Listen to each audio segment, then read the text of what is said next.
So welcome back to the pre-training videos that are preceding the TLC Thought Leader Clarity class coming up very soon.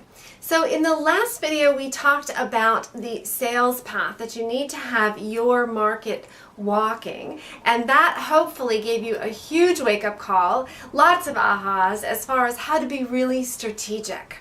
The next thing that you want to look at, as I said at the end of that last video, is the great big boulder in the way of the path you need to take in order to be really successful, not just in your business, but be really successful as a thought leader, which again, I am telling you, is the ticket out of the messiness in your business. And so the greatest, biggest mess right now that you are facing is perhaps that boulder in the way. So what is this boulder in the way of your success? Well, it is your target market.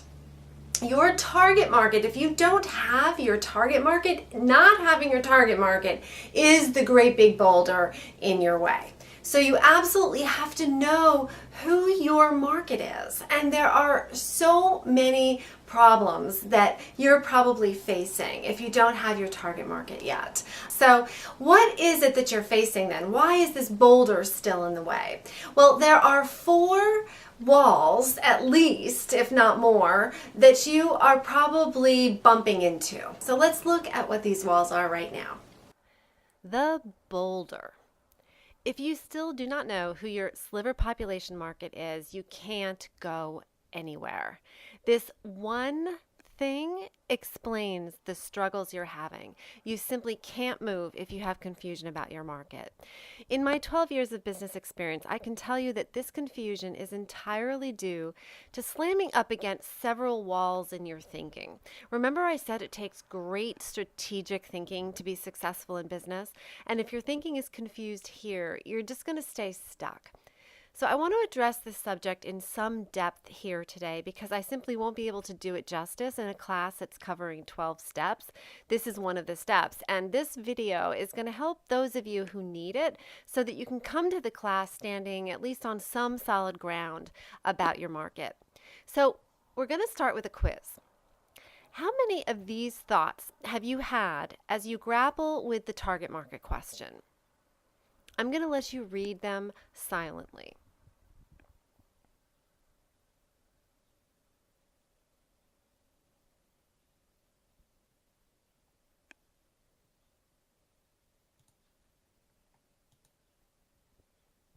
Okay, so I'm betting that you were getting bloodied from throwing yourself against 2, 3, or all of these walls. Am I right? I hear them every single day, and you just have to stop the hamster wheel obsessive thinking and get clear. So here is another quiz. Which one of these are acceptable thoughts, ones you should grapple with, and which ones should you move on from? I'll give you a minute, and then I'm going to highlight the ones that you need to just get over and move on from. So take a look at these. Which ones should you grapple with? Which ones should you move on from? Okay, so here are the 2 that you really need to move on from. Let's take this one. I get bored really easily and just don't want to restrict myself to one group. If you're still holding on to the idea of working with multiple groups or a too big demographic because of fear of boredom or fear that you're just going to be restricted, you are in deep denial that you simply have to shake yourself out of. This is not the universe where that's going to work for you. And for now, you are in this universe. You must just pull yourself up by the bootstraps and get on with it. Decide to get yourself a narrow market. The fact is you will not be bored. I promise you, if you're doing the right work, you will not be bored and you will not be limiting yourself. Your stubbornness right now is limiting you more than a tribe who loves you ever will. All right, how about this one? I don't really care who I work with. Anyone is fine. If you're saying that you don't care who you work with, that anyone is fine, great. get going. Just choose a group then. Randomly pick a narrow population out of a hat and get yourself out there. You will eventually find a population that you love. If by nothing else, then by the process of elimination. Get out there. There's absolutely no time to waste. Now, if you're experiencing analysis paralysis with these thoughts, you need to address them. Why? Well, let me show you the problem with each one of these. Okay, so the thought that says they're okay, but I wouldn't love working with that population. The fact is, you must find a group of people that you would love to work with. I know that sounds contrary to what I just said, but there's a difference between being okay, really being okay with anyone, and not being into a particular population. So don't let anyone talk you into working with a group that you don't love. On the other hand, make sure that you aren't making assumptions about that group that's causing you to feel flat about them. You know, that they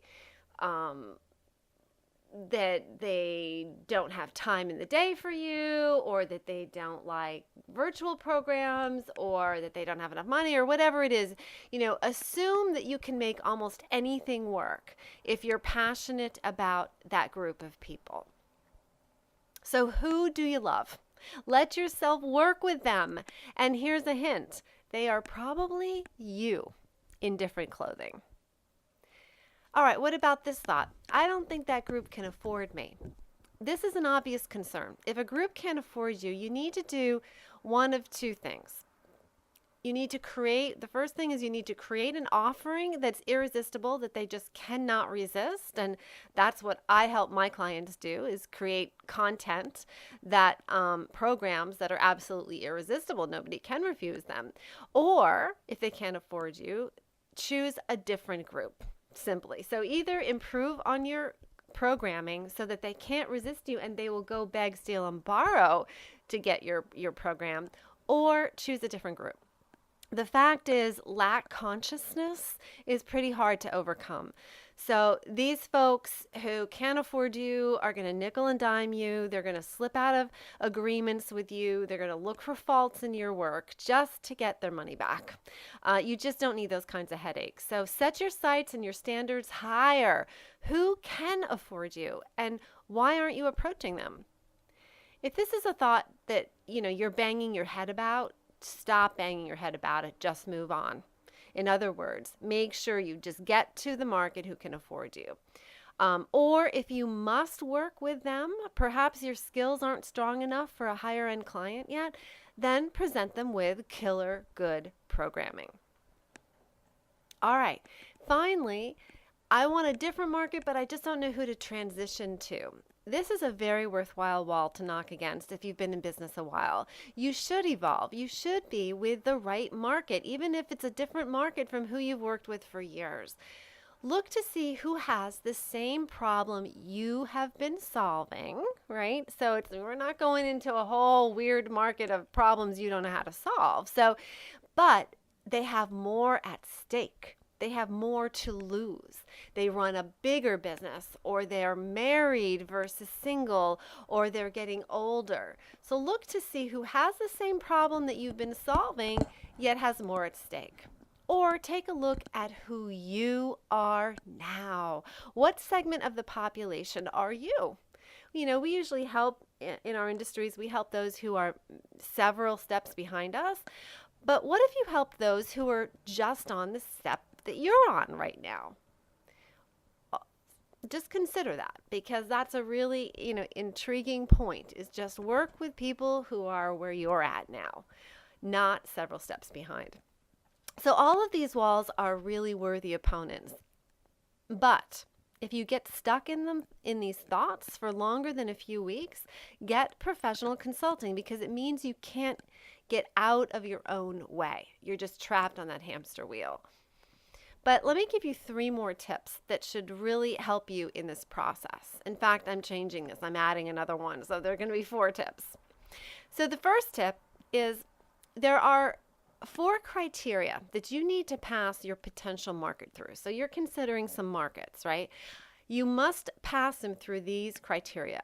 So why don't you do it right now? You see it here. Pick a market that you've been considering and see how you answer these questions.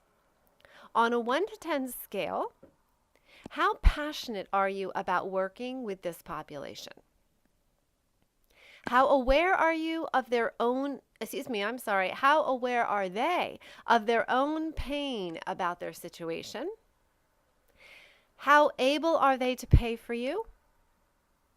How credible are you with them? Now, give a number to each one of those on a 1 to 10 scale, 10 being the greatest. So listen, if you didn't answer a 9 or a 10 for 1 or 2, you need to get yourself to a 9 or a 10. So how are you going to get yourself to a 9 or 10? Have to be 9 or 10 for 1 or 2. For 3 and 4, you can answer at an 8. And just simply inspire them to choose you with your languaging, right? So if they're not able to pay for you and you're not quite credible with them yet, you can inspire them to choose you if your answer isn't an 8. But you cannot have anything less than an 8 for 3 and 4. All right, so that's tip number 1, is you must pass your markets through those 4 criteria. Number 2, if you really don't know, look in the mirror. You are your market. Your market is you at some point. Last summer, Richard Branson was in Entrepreneurial Magazine, and I read this article last year, and I just, underlined quite a few pieces of it because he made a really interesting point that everything he's ever produced, he produced with him as his own market. Okay?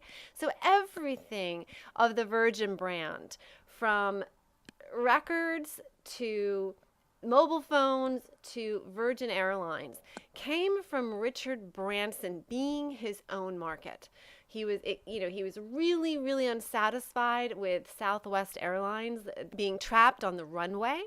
And that's when he conceived the idea for Virgin Airways. So he was his own market. He was craving something and he produced a product out of it. He's always produced products from his own need. So let's take a page out of Richard Branson's book here and understand that your market is you.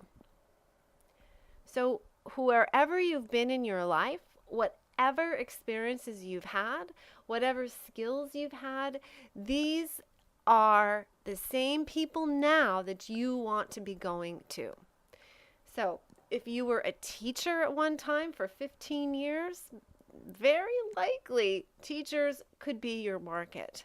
If you were a salesperson for 15 years, 20 years, even 10 years, it's very possible that they are your market. If you were a mother for 20 years, it could very well be that mothers are your market. You never have to look further than the mirror, really, to find your market. It's not that challenging. And finally, tip number 3, I always have my clients narrow their market to 10 years, a decade range. This is if you are business to consumer, because the fact of the matter is we change drastically from decade to decade, as you know.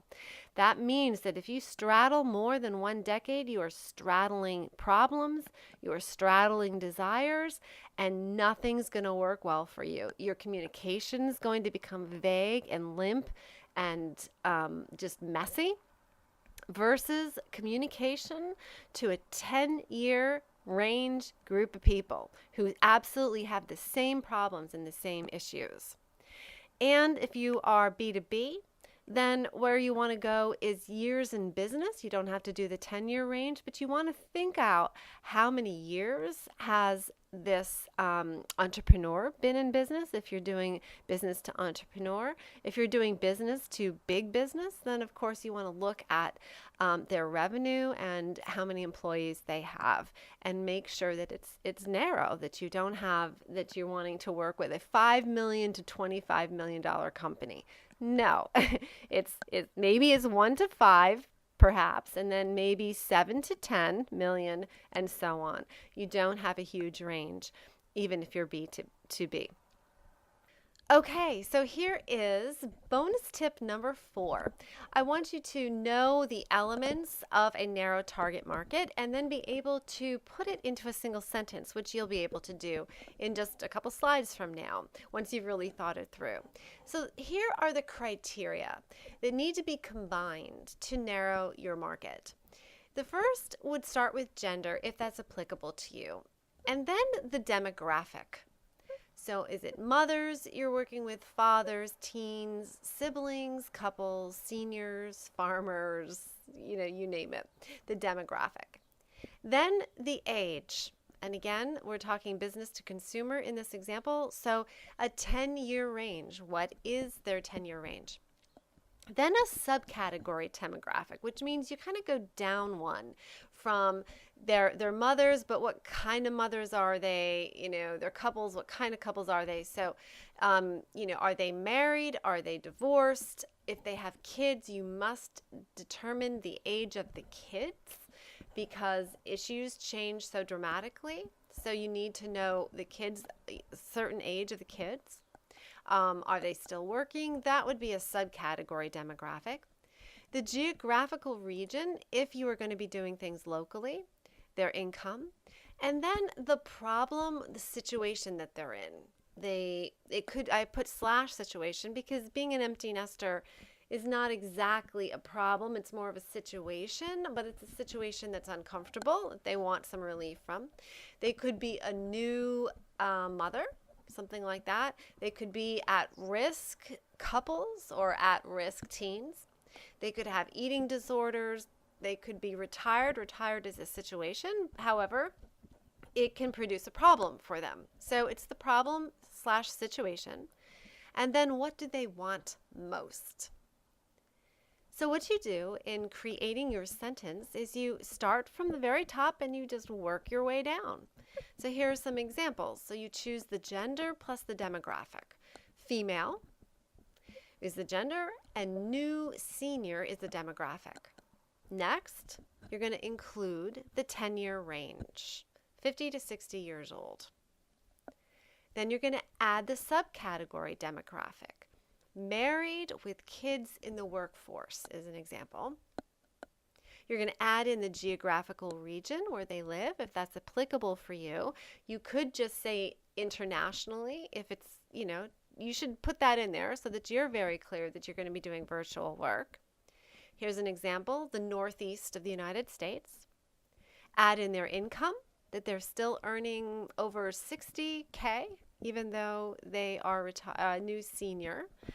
And the problem, add the problem in, which is, in this case, chronic pain with oncoming osteoporosis. And then what are they wanting more than anything in the world? To move easily again and be free of pain. So, as a sentence, it looks like this.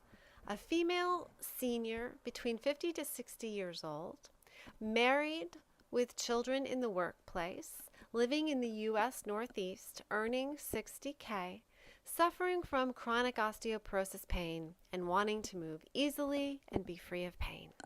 That's what you want.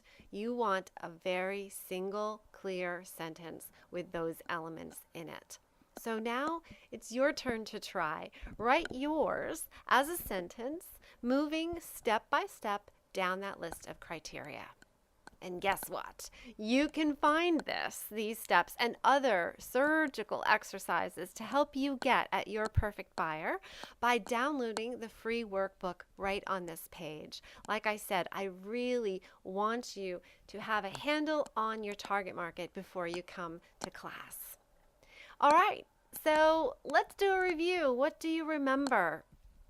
What are 2 walls that I mentioned that you're probably hitting every day?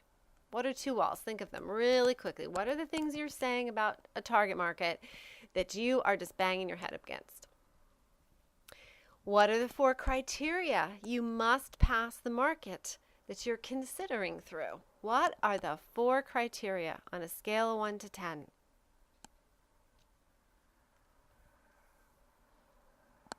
Great. I'm sure you got a couple of those in there. What decade range are you considering for your market? If it's B2C, if it's B2B, how are you considering narrowing that business or corporation? How many employees do they have? And what is their revenue?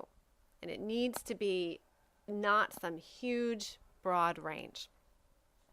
And how did Richard Branson make his fortune? Who was his target market?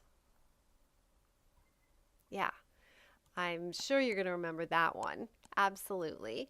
And finally, let's look at the criteria. How many criteria do you remember of the ones that I mentioned that you need to put into your sentence? How many do you remember?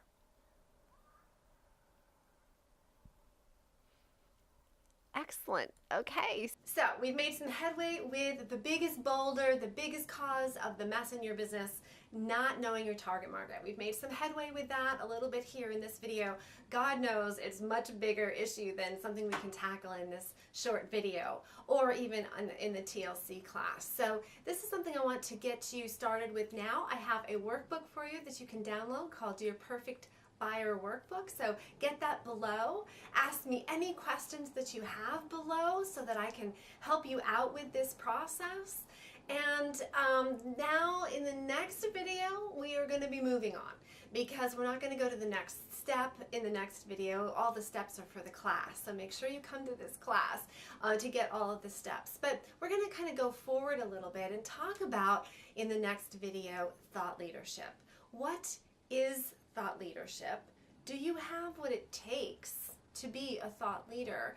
And what is the number one thing required to be a thought leader? And again, it's not mindset stuff. As I said, I do not fluff up my trainings with mindset stuff. This is actual hardcore, a message that you have to be a thought leader. And it's the number one thinking that you need to do to be a thought leader. So we're going to tackle that issue in the next video, and that's the last video before the class. So make sure that you see it. Make sure that you show up for the class as well. You don't want to miss a moment of this. Okay, I'll see you at the next video.